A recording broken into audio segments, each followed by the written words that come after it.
Welcome back to the Chiro Money Show, where we're helping chiropractors make better financial decisions so they can build stability in their finances and the lifestyle that they love. We're your hosts, Chris Shiel and Scott Campbell, financial planners with Align Wealth. Team Canada, big win today. Squeaking it out. That was stressful. Very stressful. I could not do any work during that last bit of the third period, overtime. What a win. Yeah. He's at an all-time low with the Olympics on. Especially when hockey's on, that's for sure. Yeah, for sure. It was fair. That was exciting though. That would have been, I don't know how Canada as a whole would react if they lost that game to the Czechs and bowed out in the quarterfinals. Yeah, it'd be tough. But we got through to see another day. Yep, for sure. Cool. Well, Scott, I'm excited to dive in today because we get to show the audience how big of nerds we are. I mean, mostly you, really. It's true. Yeah. On this topic, tell us about one of your favorite topics and kind of what we're talking about today. Yeah, the question that we want to pose today is, can ChatGPT be your financial advisor? Talking about AI today, what it can and cannot do, where it's great, where it might be lacking a little bit, where we see the future of AI, specifically around the topic of like, can it do planning and advising? Is going to give you advice that you can trust and actually implement and work with. So I wanted to do a little experiment myself just to kind of see what AI could do. In this sense, I was actually using Claude, which is, if you're not familiar, it's similar to ChatGPT. Mm-hmm. I'm sure it's well known at this point. But I gave Claude a good point. I think you're too generous, Scott. I think you assume that everyone uses AI because you are like, you're not the early adopter. You're like the early stage of an early adopter for any new AI related tech. I'll have you know. Okay, fair enough. So most I got you in the bandwagon though. Yeah, you did. I'm there. I'm still on the front of the curve, but I think a lot of people probably know about AI and ChatGPT and stuff, but maybe don't use it to the extent that we do. Okay. Yeah, we're definitely heavy users. We pay for a premium subscription and are probably on it every day for hours, really, probably, if you look at the total usage that we're utilizing AI. And we'll get into how we're using it and why we see it as a benefit to not only our business, but I'm sure, every business, there's probably opportunities to use AI to find efficiencies, right? For sure. And as a benefit to our clients, as far as the outcomes that they get. Yeah. Huge benefit. Yeah. It's been a game changer. It's allowing us to be way more efficient, way more detailed, stay on top of things.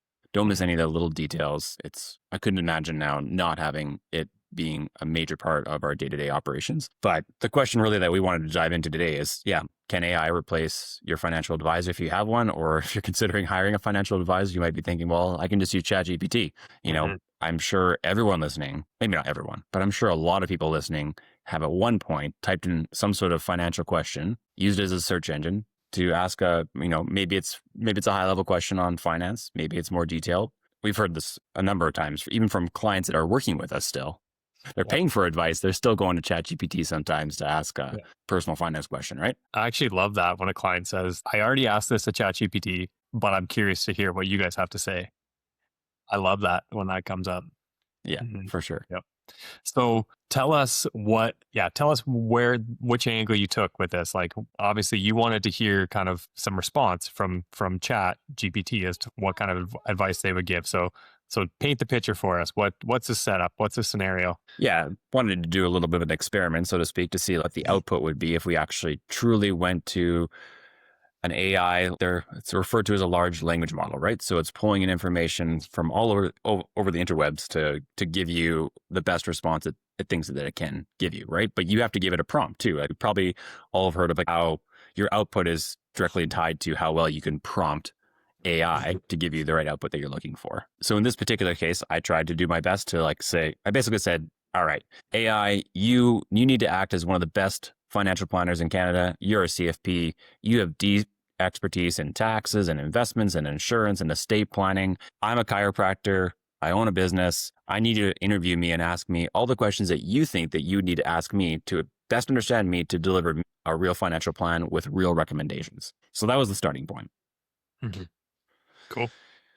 I think it asked me some pretty good questions. I was actually pretty impressed with the first question that it asked me. First question it asked was, what does financial success look like to you personally? Yeah. Very close to one of the first questions that we ask in one of our discovery meetings. Yeah. Right? Very similar. I'm quite surprised to hear AI going this angle right off the bat. Yep.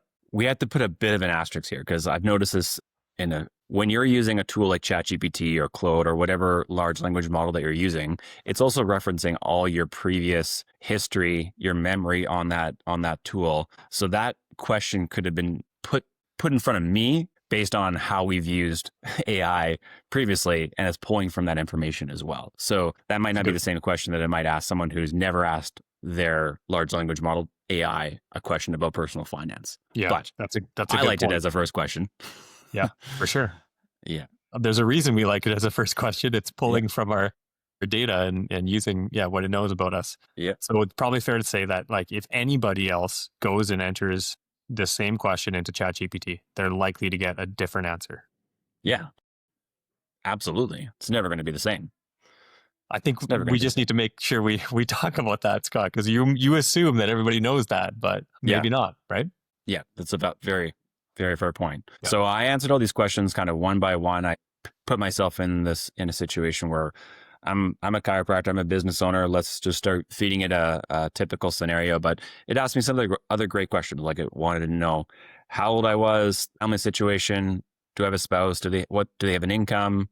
Am I incorporated? Am I not? How am I paying myself?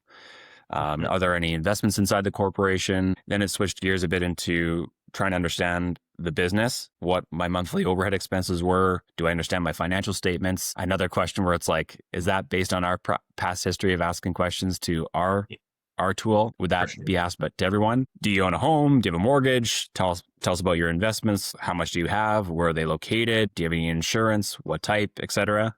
Right? So it asked some really good questions. Anything that you think it maybe missed? Do you see anything right away that there's only 9 questions that it asked me? We obviously go a lot deeper than that when it comes to trying to understand the client. But no, honestly, from a starting point, it's pretty solid. Covers all the bases here. It's asked about insurance, asks about will and estate planning. It's asked about assets, liabilities, personal versus business related, and a couple of questions about like what does success look like and when do you want to kind of retire or reach financial independence.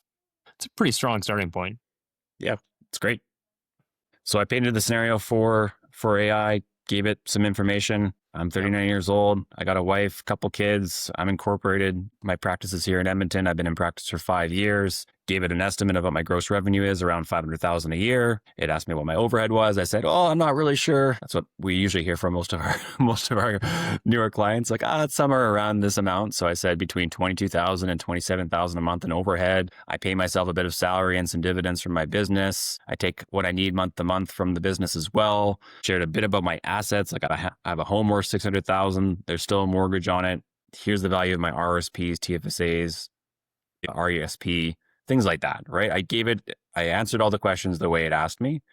Asked me about the insurance as well. I made up some numbers. I have a term life insurance policy for $500,000. I have a disability policy for $4,500 a month. I have no critical illness insurance, no wills, no power of attorney. So I just kind of made things up as I went, just as a typical scenario. Yeah. One other thing I'll add in there, the goal that was identified was to sell the practice and reach financial independence at a rate around age 55 or 60. That's right. Yep. It's like that's kind of what primarily what the AI tool is aiming to achieve or advise on, right? Yep, for sure. Yeah, I said, I don't know exactly when I want to retire, but I know I want to make work optional maybe as early as age 55. And maybe that looks like selling the practice. Maybe it's stepping away from practice a little bit. I don't know. It's typically what we get from a lot of our clients, right? They're not exactly sure if they're 39 years old. They don't know exactly when they're going to retire yet. They might have some ideas about what that could look like in a rough time frame. So that's what I gave it. Mm-hmm. Yep. Cool. So what were some of the, I guess, let's jump right into the recommendations that AI had. What was some of the good ones that you thought were decent? Some good recommendations right off the bat. It obviously identified right away. You don't have a will or estate documents in place. You need to get this done ASAP. For some reason, it gave me a very specific recommendation of you need to get this done within the next 60 days. Why 60 days? I don't know, but that's what it suggested. It flagged right away that I'm heavily underinsured for disability insurance based on my income. So that was great to see. Didn't give me any recommendations on how much coverage or what to be considering with like the type of disability insurance, but it did flag that I'm likely underinsured there. The other ones that I see here, it did flag that there is no critical illness coverage in place, potential gap there. It was also interesting that it connected this desire of financial independence or potentially selling the practice, decision making around that with connected that to hiring an associate. And as part of like the retirement exit plan type strategy. For sure. Pretty interesting. Yeah, it gave some fairly broad, I would say, service level recommendations on like make sure that you're maximizing your TFSA and your RRSP. It made an interesting recommendation. I had mentioned that my spouse was at home not working. She was just with the kids. And it made a recommendation that I should do some income splitting with my spouse, assuming that she's playing a role in the business to some degree and that I could justify that to the CRA. Again, I am hesitant to say that someone else's AI is going to give them that recommendation because we probably had some conversations with our AI about income splitting with spouses and things of that nature as well. Yeah. So I would almost say that's like, that's almost poor advice without the context behind it, right? Like, just to say you should income split with your spouse, that sounds cool, but like, what is a reasonable amount and is that allowed?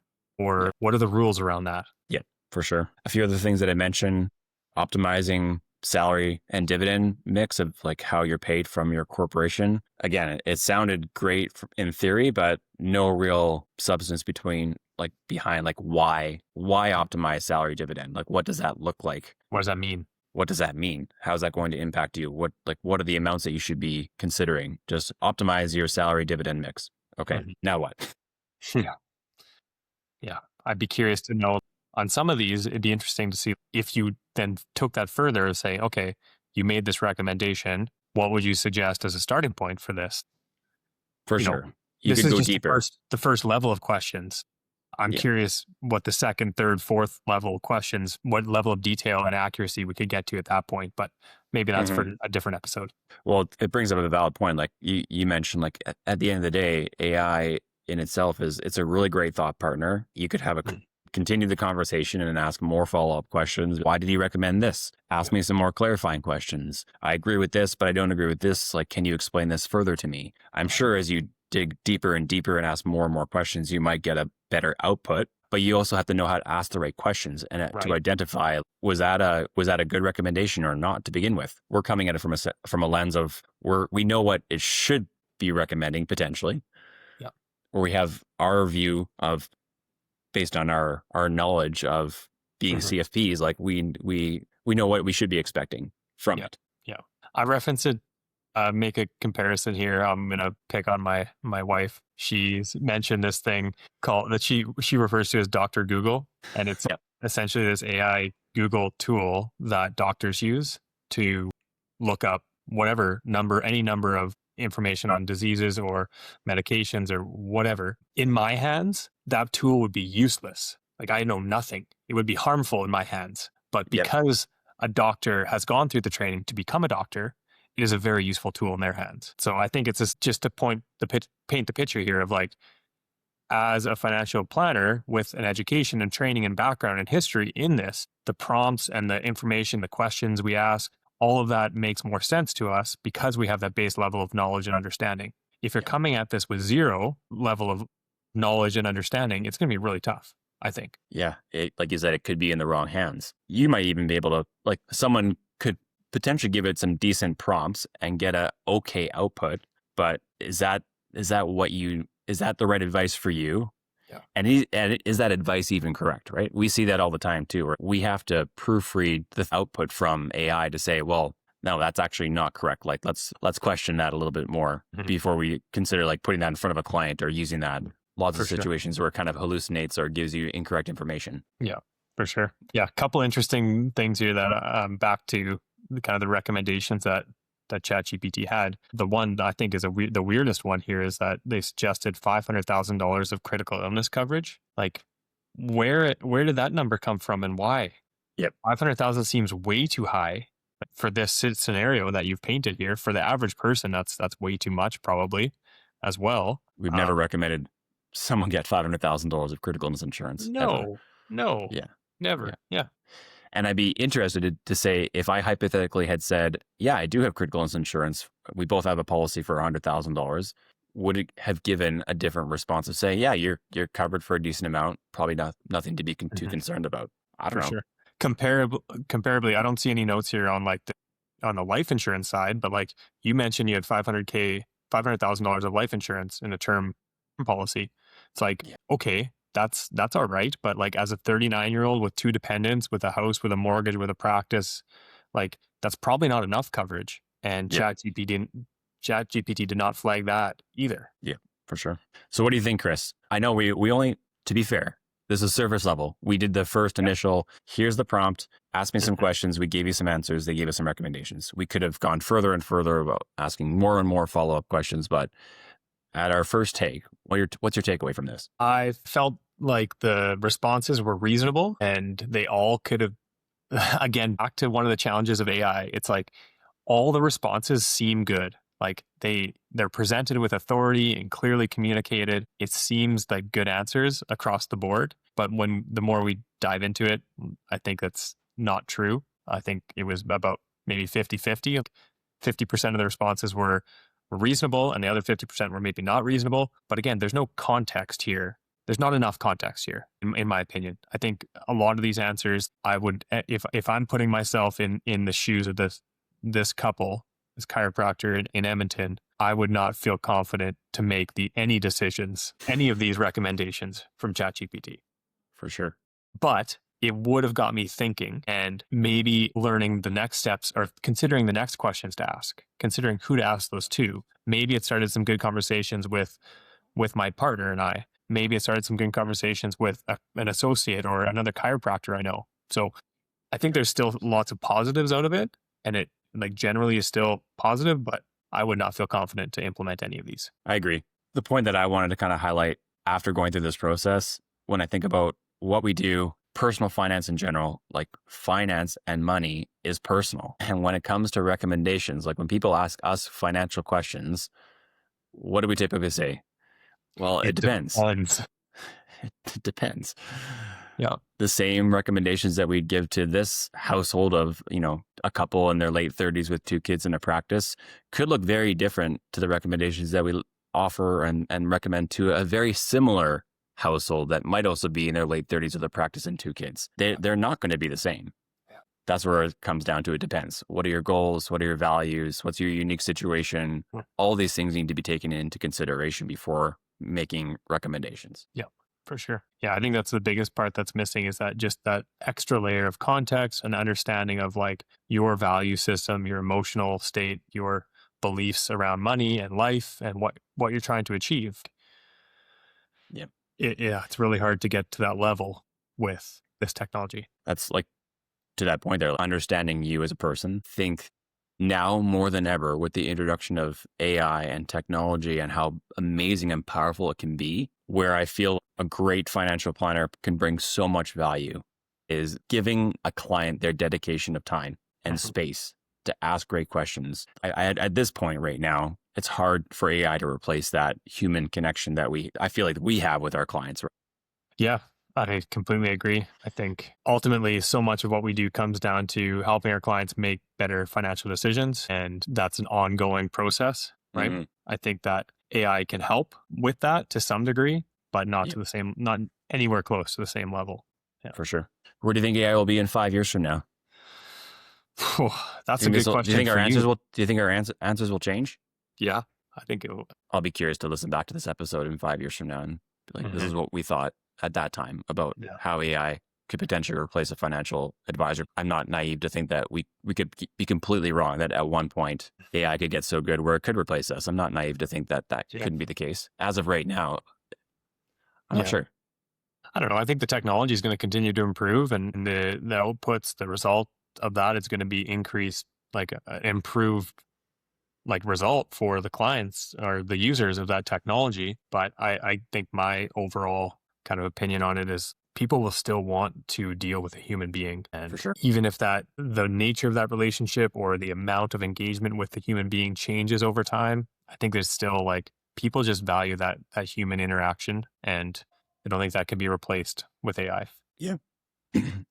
As we use AI more and more, it almost feels like human connection and human interaction is going to become more valuable than it Yeah. is now. Yeah. People are Totally going to crave and want that even more because so much of their day to day is leaning on AI to make recommendations for them, go shopping for them. Eventually, we're going to have robots in our kitchens cooking food for us. Like, it's not too far off. crazy. It's not too far off. Right. So at that point, if we have a robot in our kitchen cooking food for us, that takes away that human element of maybe being in the kitchen with your spouse and cooking a meal together. Right. Mhm. Now that's gone. Yeah, I just I can't see me ever wanting to do that. Like, some people might love that, but again, to what means? Like, so we optimized, we improved our life by outsourcing mundane, repetitive tasks to technology. And what did we do with that free time? Was there anything that we did that improved the quality of our lives or our family or our community around us? If that's the improvement, great. But I don't think we're getting there. Like, I think all of these incremental improvements and efficiencies, the impact of them, not to get too philosophical here, but like, I think the impact of all those improvements have kind of slowed down significantly, right? If we just look generally at how our society has evolved over the last like 100 years, we have more free time on our hands than ever before. Yep. Do we really need more free time by outsourcing more tasks, or do we just need to find a way to live a meaningful life and have an impact in our community and our families? Yep, for sure. My last thoughts on like where AI is going and how I think it's, again, like a bit of a positive in a few different lights. I can certainly see it evolving to a point where it's could be beneficial for the mass market. I think about maybe some simpler planning situations. I'm thinking maybe a couple T4 household employees earning modest incomes.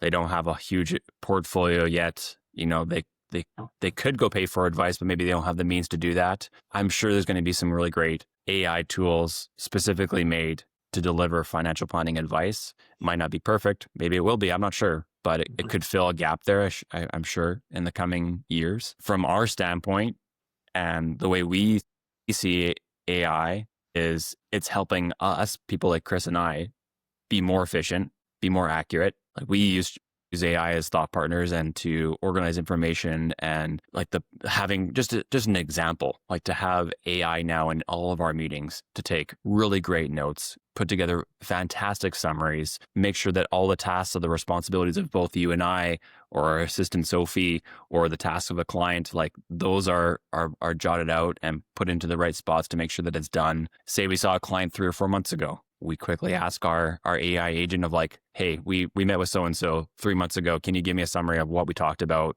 Make sure that I don't have any loose ends here that I'm missing, to have a really meaningful conversation with X client here coming up this afternoon. Yep. Bam. 30 seconds later, you get this great report like, oh, perfect. I forgot that we talked about that 3 months ago. Yep. A great example of how it's making us better at our job, more efficient, faster. If I think big picture, 3, 4, 5 years out from now, it could allow great financial advisors to continue to be more efficient, more productive, potentially putting them in the situation where they can focus way more of their time on having one-on-one human connection with their clients that might allow them to bring in and work with more clients, which could then potentially reduce like the cost of financial planning and advice potentially. I'm not exactly sure, but I could see that being a possibility. Yep. I don't know. What do you think about that?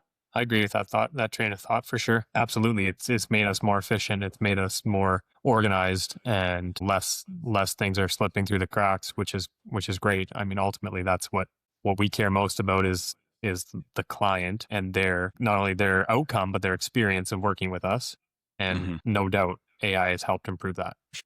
Yep. Feel bad for the financial planners and advisors out there who are not using AI. Man, they must have long days. Yeah. Like they're still doing their paperwork on paper and driving it into location. Maybe they're scanning it. Maybe fax. Yeah, fax. That I still don't understand when someone asks us to fax something. What is that? What's a fax? You should do an episode. Do some training for our medical field. They're still stuck in the faxing system. That's unfortunate. Unfortunate. Cool. All right. Well, any closing thoughts there, Chris? My closing thoughts would be Yeah, AI is a great tool. We think everybody should be using it in some capacity with caution, you know, not taking everything it says or gives you as the ultimate answer, but using it as a thought partner and improving the ideally improving your life day to day, Mm. utilizing it for what it can be used for. But as far as replacing an advisor, I don't think it's there. Well, we can leave it there. Yep. Good little conversation on AI. We love it at the end of the day, but like you said, it needs to be used with some caution. Explore it if you're not using it right now, because it can be a great tool. Yeah. Yep. Cool. All right. Well, thanks for the time, Chris. Good chat. We will see you guys next week. See you guys. All opinions expressed on the Chiro Money Show are for educational, informational, and entertainment purposes only. Nothing on this podcast should be considered financial, legal, accounting, or tax advice. Always consult your own team of licensed professionals before making decisions about your finances.